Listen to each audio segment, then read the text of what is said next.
Rahman sir ഇപ്പം ടീസറിലാണെങ്കിലും ട്രെയിലറിലാണെങ്കിലും കൂടുതൽ ആളുകൾ കമന്റ് ചെയ്തേക്കുന്ന റഹ്മാൻ സാറിനെ പറ്റിയാണ്. എന്തൊരു സ്ക്രീൻ പ്രസൻസ് ആണ്, ഈ പടം ഹിറ്റാണെങ്കിൽ ഇനിയും മലയാള സിനിമയിൽ റഹ്മാൻ സാറിന് നല്ലൊരു സ്പേസ് ഉണ്ടാകും എന്നുള്ള രീതിയിലൊക്കെ. അപ്പം അത്തരത്തിലുള്ള കമന്റുകളൊക്കെ കണ്ടിരുന്നു. ഇതിന് ഞാൻ ഒരു മറുപടി പറയട്ടെ. ഞാൻ ഇത്രയും കാലം ഈ ഹെയർ സ്റ്റൈലിൽ ഇപ്പൊ എടുക്കുന്ന ഒരു ഹെയർ സ്റ്റൈലിൽ കഴിഞ്ഞു. പക്ഷെ ഈ പടത്തിൽ പൂജ നടന്നു ഞങ്ങളൊക്കെ നേരത്തെ വന്നു. അപ്പോൾ കാരനിൽ നിന്ന് ചേട്ടൻ ഇറങ്ങി വരുമായിരുന്നു. ഷോർട്ട് ഹെയർ കട്ട് ചെയ്തിട്ട് വൈറ്റ് കളർ ഷർട്ട് ഇട്ട് വന്നപ്പോൾ എനിക്ക് എൻ്റെ മനസ്സിൽ തോന്നിയ ഒരു കാര്യം, എവിടെയോ മമ്മൂക്ക പോലെ ഉണ്ടല്ലോ അല്ലേ. ഇത് എനിക്ക് മാത്രമല്ല, ഇതൊക്കെ കൈയടിക്കാം.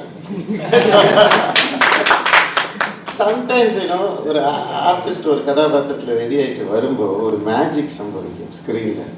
അന്ന് എനിക്ക് പടം പൂജയിലെന്ന് തോന്നിയതാണ്. മമ്മൂട്ടി സാർ മാറി இருக்காருப்பா. இப்போ ட்ரெய்லர் കാണുമ്പോൾ அந்த ஒரு സ്ക്രീനിൽ அந்த ആക്ഷൻ സീക്വൻസ് ബോട്ടിൽ എടുത്ത് അടിക്കുമ്പോഴൊക്കെ എൻ്റെ വീട്ടിലിരിക്കുന്ന സാധാരണക്കാരല്ലേ, ഇല്ല റഹ്മാൻ കാണുമ്പോൾ മമ്മൂക്ക പോലെ ഉണ്ടല്ലോ, ഏതോ റെസംബ്ലൻസ് ഉണ്ടല്ലോ, அந்த ഹെയർ സ്റ്റൈൽ മാറ്റിയതാണോ ഇല്ല ബോഡി ലാംഗ്വേജ് ആണോ എന്താണല്ലേ, വേറെ എന്തെങ്കിലും മമ്മൂക്ക ചെയ്ത ഒരു കഥാപാത്രമാണ്, ഒരു കമ്പാരിസൺ വരുന്നുണ്ട്. അങ്ങ് ഒരു മാജിക് ഫോളോ ആവുന്നുണ്ട്. അത് പടത്തിൽ വർക്കൗട്ട് ആണെന്ന് തോന്നുന്നുണ്ട്. ഇല്ല, എല്ലാവരും പറയുന്നു. ഇത് എൻ്റെ ഒരു തനിപ്പെട്ട ഒരു അഭിപ്രായം ഇല്ല.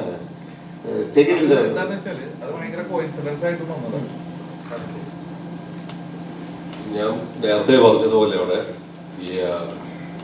ഞാനൊരു സത്യം പറയണമെങ്കിൽ അതൊന്നും ഞാൻ കണ്ടില്ല. മമ്മൂക്കയുടെ ഫോട്ടോസോ ഇല്ലെങ്കിൽ വേറെ ആരും അഭിനയിക്കുന്നൊന്നും ഞാനിത് കണ്ടിട്ടില്ല.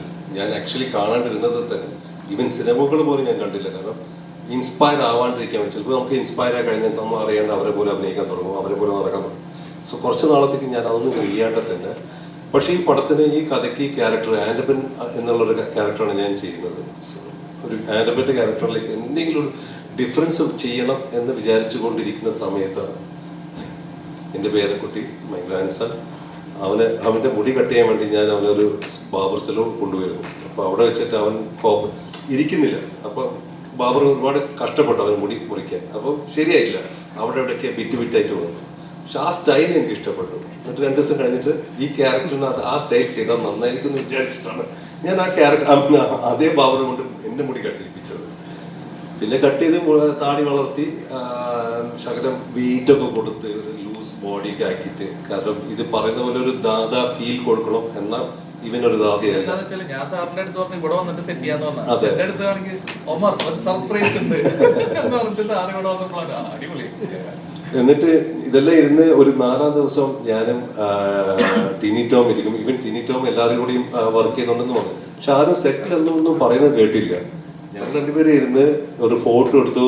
ഞാനൊരു കറുത്ത ജുബയും മുണ്ടിട്ടിരിക്കുമ്പോൾ ആ ഫോട്ടോ വൈറലായി. അവിടെ നിന്നാണ് ഇത് തുടങ്ങിയത്. ടെർബോ ലുക്ക്, മറ്റേ ടെർബോ ജോസ് ആയിട്ട് ചേട്ടൻ അനിയനായിട്ട് വരുന്നു, ആ സിനിമയിൽ ഗസ്റ്റ് അപ്പിയറൻസ് എന്നൊക്കെയാണ് പലരും കമന്റ് റിവ്യൂസ് ഒക്കെ എഴുതിയിരിക്കുന്നത്.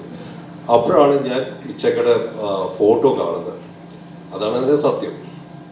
അല്ലാണ്ട് ഞാൻ അദ്ദേഹത്തിന്റെ സ്റ്റൈലിൽ കോപ്പി അടിച്ചാൽ അറിഞ്ഞിരുന്നെങ്കിൽ ഒരു പക്ഷേ ഞാൻ ആ സ്റ്റൈൽ ചെയ്യില്ലായിരുന്നു, ഞാൻ മാറ്റി പിടിച്ചായിരുന്നു വേറെ എന്തെങ്കിലും. അത് സത്യം. ഞങ്ങൾക്ക് എല്ലാവർക്കും വിന്റേജ് മലയാള സിനിമയില് ഒരു നൊസ്റ്റാൾജിയ. റഹ്മാൻ എന്നൊരു ആക്ടർ എന്താ അയാള് ചെയ്തു വെച്ച സിനിമകള് ഞങ്ങൾ പല ആവർത്തി കാണാൻ തരുന്നത്. ഇത് ആ സ്റ്റൈലും ആ ഡാൻസും കാര്യങ്ങളൊക്കെ ഞങ്ങൾക്ക് ഒരു നൊസ്റ്റ് ഓർമ്മയായിട്ട് നിൽക്കുന്നു. പക്ഷെ നേരെ തിരിച്ച് റഹ്മാൻ എന്നൊരു ആക്ടർ ചിന്തിക്കാൻ നേരത്ത് ഏതൊരു ആക്ടറും മനസ്സിൽ തോന്നുന്നൊരു ചിന്തയുണ്ടല്ലോ, ഞാൻ ചെയ്തു വെച്ചൊരു സ്പേസ് മലയാള സിനിമയിൽ കിടപ്പുണ്ട് എന്ന് പറഞ്ഞ ഒരു സംഗതി. അതിലേക്ക് തിരിച്ചു ചെല്ലണം. ഞാൻ ലീഡായിട്ടുള്ള ചിത്രങ്ങൾ, മലയാള സിനിമയിൽ എൻ്റെ സ്ഥാനം എന്നൊരു ഓർമ്മ എപ്പോഴും മനസ്സിൽ അവശേഷിക്കുന്നുണ്ടായിരുന്നു. അതോടൊപ്പം തന്നെ അതിനൊരു തുടക്കം കുറിക്കലാണ് ഇത്. ഇപ്പൊ നമുക്കറിയാം റീസെന്റ് മലയാള സിനിമയിൽ ജഗദീഷ് ചേട്ടൻ അടക്കമുള്ള പല ആക്ടേഴ്സും അവരുടെ കരിയറിൽ തന്നെ ബെസ്റ്റ് പെർഫോമൻസ് കാഴ്ചവെക്കണം. മമ്മൂക്ക അടക്കമുള്ളവര് സ്പേസ് ഇവിടെ ഉണ്ട്. ഇവിടെ മലയാള സിനിമ മാറി എന്ന് പറയാൻ നേരത്ത് പ്രേക്ഷകർ അതിനോടൊപ്പം ഞാൻ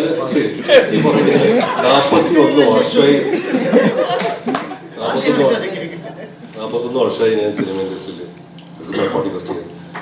ഞാൻ ഒരിക്കലും അങ്ങനെ ചിന്തിച്ചിരുന്നെങ്കിൽ ഒരുപക്ഷെ ഞാൻ വേറെ ഏതെങ്കിലും ഒരു സ്ഥാനത്ത് നിൽക്കുകയാണ്. എൻ്റെ മനസ്സിൽ അങ്ങനെ ഇല്ല. ഞാൻ ആർക്കും കോമ്പറ്റീഷനായിട്ട് പോകുന്നില്ല. ഞാൻ എപ്പോഴും സിനിമകൾ ചെയ്യണം, നല്ല നല്ല സാധനങ്ങൾ സൃഷ്ടിക്കണം, ചെയ്യണം എന്ന് മാത്രമേ ഉള്ളൂ. അല്ലാണ്ട് എനിക്ക് ഈ പൊസിഷനോ സ്ഥാനമോ ഒന്നും ഞാൻ ചിന്തിക്കുന്നില്ല. അതിനെക്കുറിച്ച് ഞാൻ ചിന്തിച്ചിട്ടുമില്ല. അങ്ങനെ എനിക്കൊരു സ്പേസ് നഷ്ടപ്പെട്ടു പോയി ഇവിടുന്ന് അതൊന്നുമില്ല. ഞാൻ ചിന്തിക്കല്ല. അങ്ങനെയാണെങ്കിൽ ഞാൻ പല വേറെ ഇതൊക്കെ ചെയ്തതിനാൽ നിങ്ങൾക്ക് മീഡിയക്കും അറിയാമായിരുന്നു. പക്ഷെ ഞാൻ ചെയ്യുന്നില്ല. അങ്ങനെയൊന്നും ഞാൻ ചിന്തിച്ചിട്ട് പോലും ഇല്ല.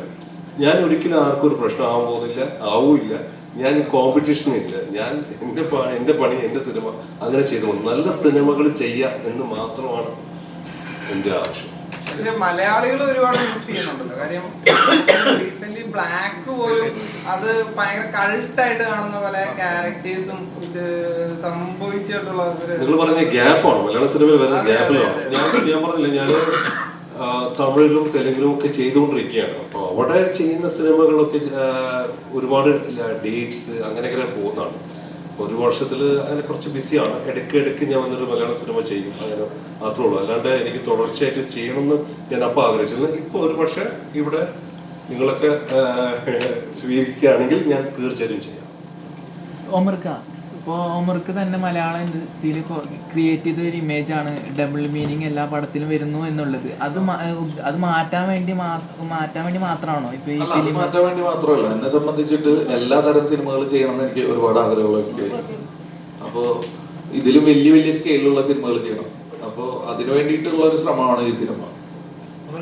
ഓണമാണ്. ഇന്ന് തന്നെ 2 പടങ്ങൾ ഇറങ്ങി, ഇറങ്ങി, കൃഷ്ണനാഥ് ഇറങ്ങി. നല്ല രീതിയിൽ റെസ്പോൺസുകളാണ് വന്നുകൊണ്ടിരിക്കുന്നത്. നാളെയും കൊണ്ടലുണ്ട്. അതിന്റെ കൂടെയാണ് ബാഡ് ബോയ്സ് ഇറങ്ങുന്നത്. അപ്പം ഒമർ എന്ന് പറയുമ്പോൾ അറിയാം സെലിബ്രേഷൻ ഒരു മോഡാണെന്നുള്ളത്. പോസ്റ്ററും നോക്കിയാൽ ട്രെയിലർ ടീസർ എല്ലാം അങ്ങനെ ഉപയോഗിക്കും. ശരിക്കും കളക്ഷനെ ബാധിക്കാൻ സാധ്യതയുണ്ടോ? പേടിയുണ്ടോ? ഇല്ല, എന്റെ ആദ്യ ചിത്രം ഇറങ്ങിയ ഹാപ്പി വെഡിങ്, അതിന്റെ കൂടെ ഇറങ്ങിയ പടങ്ങള് കമ്മട്ടിപ്പാടം, ആടുപുലിവട്ടം, യോദ്ധാവ്, അങ്ങനെ ഒരുപാട് പടങ്ങളുടെ കൂടെ ആദ്യ സിനിമ ഇറക്കിയ വ്യക്തിയാണ്.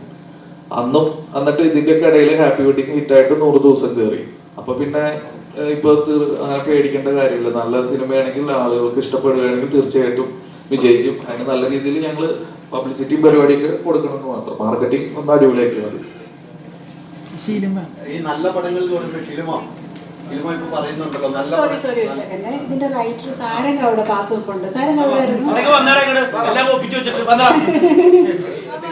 ഞങ്ങൾക്ക് ഏറ്റവും വേണ്ടപ്പെട്ട അല്ല, ഇത് ഇവന്റെ ഐഡിയ.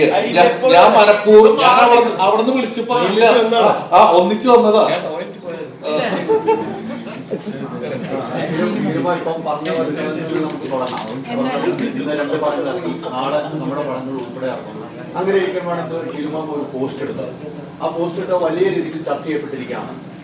അത്തരം ഒരു പോസ്റ്റ് ഇടാനുള്ള ഒരു പ്രചോദനം എന്താണ്? ഷിലുമണ്ടായ ഒരു വിഷമം എന്താണ്? ഇല്ല, അത് സത്യത്തിൽ അതിനെ ദയവേത് മീഡിയസ് വേറൊരു രീതിയിലും അതിനെ വളച്ചൊടിക്കരുതെന്നാണ് എൻ്റെ ഒരു എളിമയോടെയുള്ളൊരു അഭ്യർത്ഥന. അത് ഞങ്ങളുടെ ഒരു വിഷമം മാത്രം ഞാൻ അവിടെ രേഖപ്പെടുത്തിയതാണ്. കാരണം ഈ സിനിമയിലും ഒരു 10-40 ആർട്ടിസ്റ്റുകളോളം വന്നിട്ടുണ്ട്. അപ്പം അവർ 3 സിനിമ ആൾക്കാർ അവരുടെ പടത്തെ തീർച്ചയായിട്ടും പ്രൊമോട്ട് ചെയ്യണം. അവരുടെ ഐക്യദാർഢ്യം, അവരുടെ ഫ്രണ്ട്ഷിപ്പൊക്കെ അവർ കാണിച്ചു. അതിലൊരു തെറ്റുമില്ല, അതിനെ ഞാൻ സപ്പോർട്ട് ചെയ്യുന്നു. പക്ഷേ അതിനോടൊപ്പം ഞങ്ങളുടെ ഈ പടവും അവർ ചെറുതായിട്ടൊന്ന് മെൻഷൻ ചെയ്യും. ഞങ്ങളുടെ പേരെടുത്ത് പറഞ്ഞില്ലെങ്കിലും ഓണത്തിനിറങ്ങുന്ന മറ്റു പടങ്ങൾക്കും ഒരാശംസ പറയുമെന്ന് എന്നെപ്പോലെ തന്നെ എൻ്റെ പടത്തിൽ അഭിനയിച്ച എല്ലാവരും ഒന്ന് ആഗ്രഹിച്ചു പോയായിരുന്നു. അതിൻ്റെ ഒരു വിഷമം എല്ലാവരും രേഖപ്പെടുത്തുകയും ചെയ്തു. അപ്പോൾ അത് എല്ലാവരുടെയും പ്രതിനിധിയായിട്ട് നിന്നിട്ട് ഞാനത് അറിയിച്ചു എന്നേ ഉള്ളൂ. അതിനെപ്പറ്റി ഇനി ഒരു ഡിസ്കഷൻ ഇവിടെ ആവശ്യമില്ല. അത് അവിടെ തീർന്നു. അതിനെപ്പറ്റി വേറൊരു രീതിയിലും വളച്ചൊടിക്കരുത് എന്നാണ് എൻ്റെ ഒരു വലിയ അഭ്യർത്ഥന. അതിനെ ഞാൻ ഇട്ട പോസ്റ്റിൽ എന്താണെന്നുള്ളത് വളരെ വ്യക്തമായിട്ട് എഴുതിയിട്ടുണ്ട്. അതിനപ്പുറത്തേക്ക് ദേവിയിൽ ആരും ചിന്തിക്കണ്ട. അല്ല, ഈ റീസെന്റ് സിനാരിയോയില് പവർ ഗ്രൂപ്പ് എന്നൊക്കെ പറയാൻ നേരത്ത് മലയാള പ്രേക്ഷകർ ഇങ്ങനെ നെട്ടു. ആ സന്ദർഭത്തിലാണ് അത്തരത്തിലൊരു പരാമർശം നടത്തിയത്. എന്ത് പരാമർശം? ഞാൻ വ്യക്തമായിട്ട് എഴുതിയിട്ടുണ്ടല്ലോ.